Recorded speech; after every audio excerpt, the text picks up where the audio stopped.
Bueno, vamos a hablar sobre heridas. ¿Qué factores intervienen en la continuidad de la piel? La piel es el órgano más grande, cumple diversas funciones, nos protege del medio ambiente externo, también regula la temperatura corporal.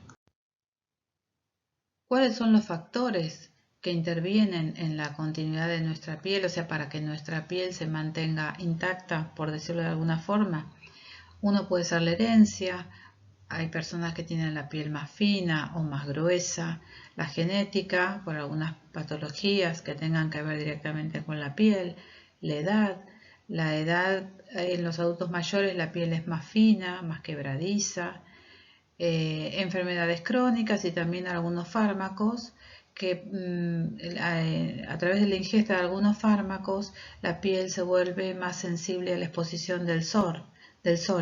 Por ejemplo, si uno recibe un tratamiento de quimioterapia o de radioterapia, no tiene indicación de tomar sol porque la piel está como más debilitada o más fina, entonces es necesario cuidarla un poquito más. ¿Cómo se pueden clasificar las heridas? Vimos una pequeña mención cuando hablamos de urgencias y emergencias, de accidentes automovilísticos. Hay heridas o traumatismos que se pueden llamar contusos o penetrantes, traumatismos penetrantes como herida de arma de fuego o herida de arma blanca. También las heridas se pueden clasificar según el grado de contaminación que presenten.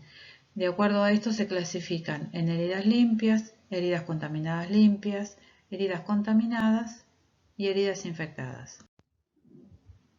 Una herida es limpia, entra dentro de esta clasificación cuando no tiene infección, cuando su inflamación es mínima.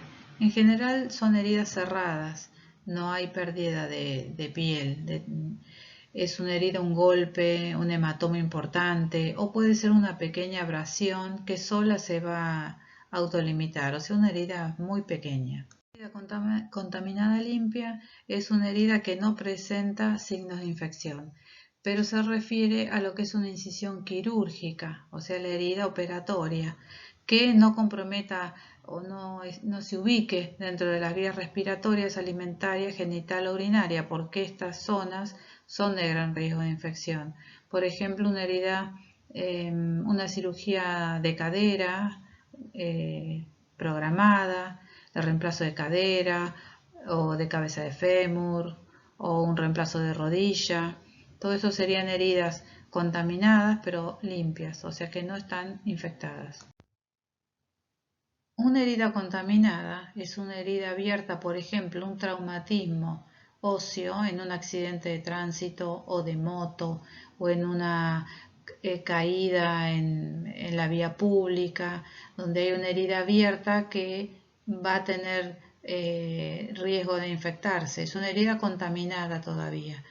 Y una herida quirúrgica que debido a por ejemplo, una mala técnica que no es estéril o el instrumental que no fue debidamente esterilizado, entonces esta herida va a estar contaminada.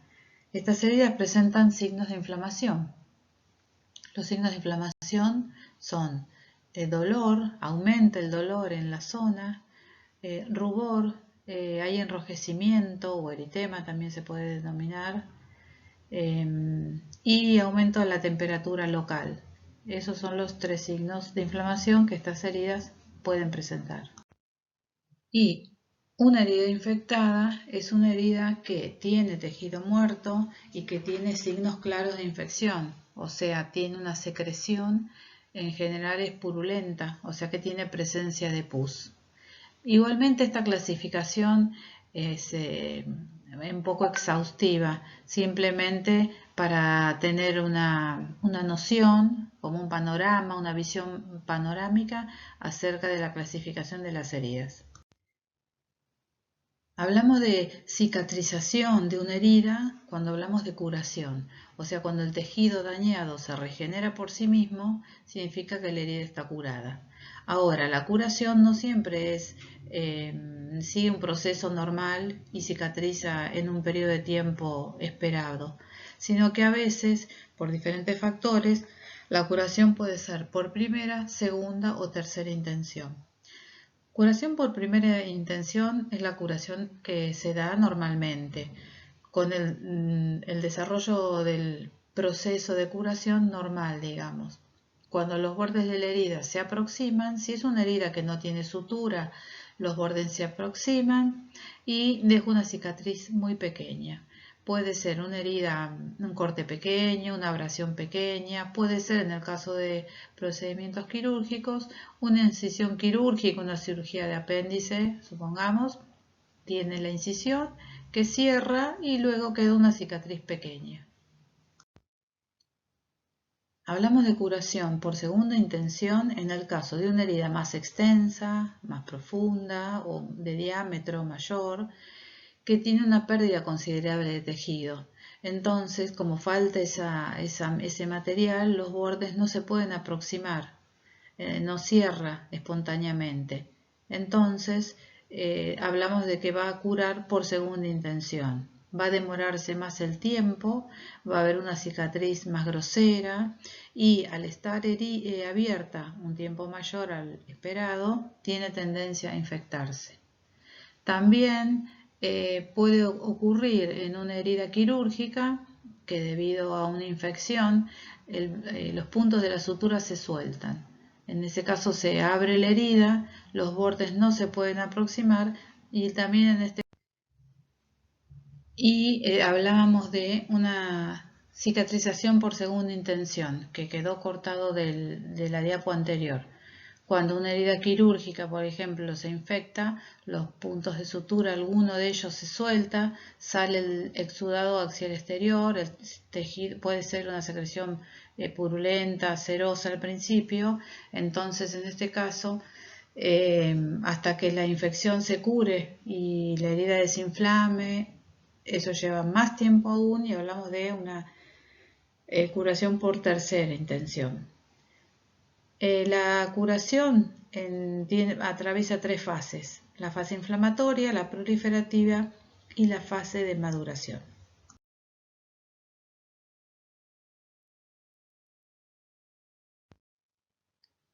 Algunas heridas pueden presentar exudados, o sea que a través de la herida se observe la salida de algún elemento.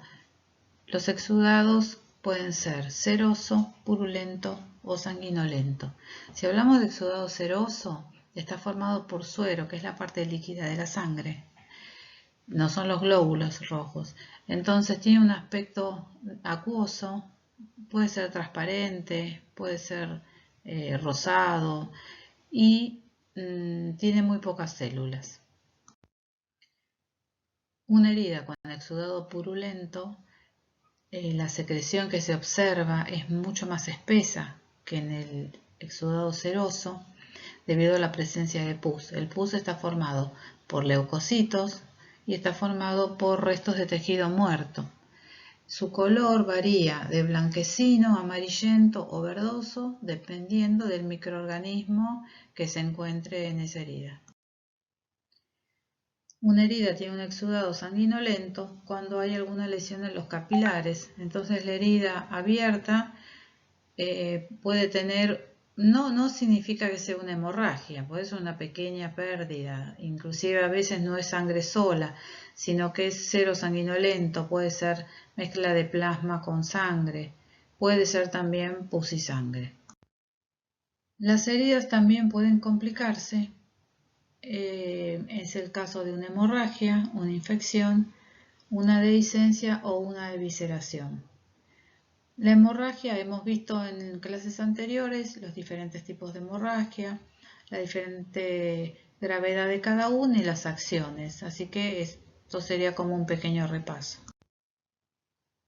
Cuando la herida se infecta y se complica, obviamente se retrasa su cicatrización, puede conducir a una infección generalizada, a una infección sistémica si no es tratada a tiempo, Y siempre hay que observar signos y síntomas, no solo locales, o sea, que la herida esté enrojecida, que haya edema, que haya un aumento en el dolor, sino que también el exudado puede ser purulento y la persona puede presentar también fiebre o escalofríos.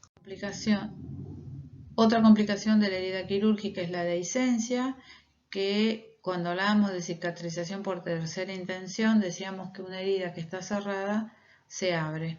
O sea que una herida quirúrgica que se infecta, entonces en ese caso un punto se suelta. También puede ocurrir, por ejemplo, una persona obesa que tenga debilidad en sus tejidos, puede tener una dehiscencia de la herida.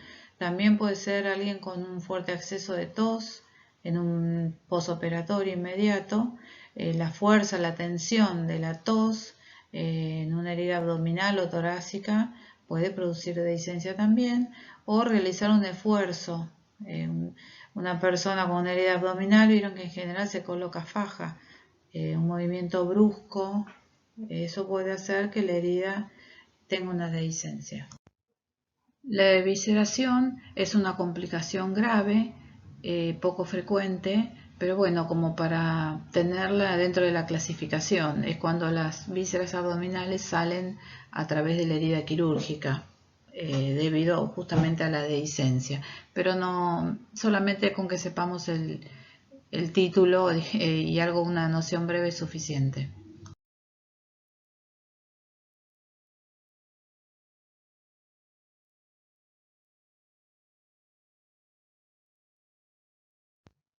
Bueno, hablamos del tratamiento de las heridas. Pensando en las heridas que ustedes pueden ver en su profesión, sobre todo,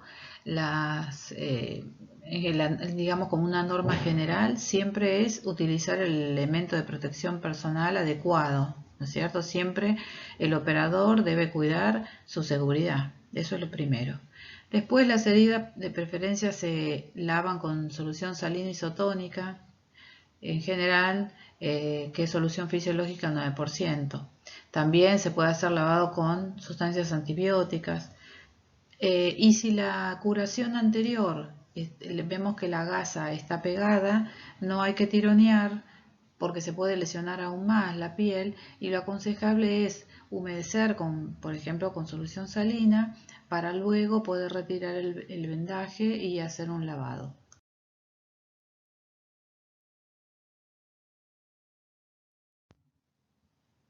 Si observamos la herida muy contaminada, es necesario realizar un lavado en cada cambio de vendaje, en cada curación. A veces no es necesario y es contraproducente.